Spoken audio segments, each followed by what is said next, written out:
Magandang umaga po sa lahat. Mag-almusal po tayo, simpleng almusal mga kaibigan. Isang itlog, pinaghalo po sa coffee. Tapos tofu, no? Ayan.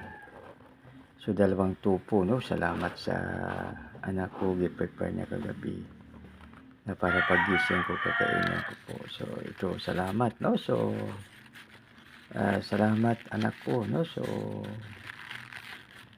yan ang mga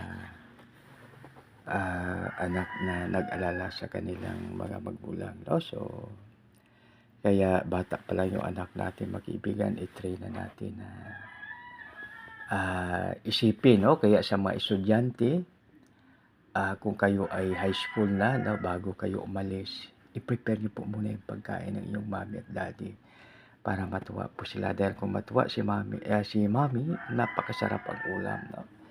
So, balit mga kaibigan, magkalimutan na anuman po ang ating gagawin, uminom, kumain, o ano pa man, gawin natin na mayroong pag-ibig para maging maayos yan, no? Do everything with love, no? So, yan po ang ating nakalagay sa ating title ng ating mga vlogs, no? Do everything with love. So, ito mga kaibigan, pero bago yan, nag-init po muna ako ng tubig, tapos na tubig, tapos nilagyan ko ng mainit, maligam-gam siya, ininom ko muna bago ko i-take ito, no?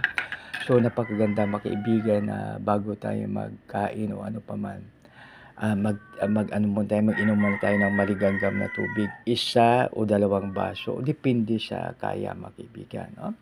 So, basta wag magkalimutan na prayer, pasalamatan natin ang mga bigay ni Lord sa atin dahil siya ang source ng lahat ng bagay.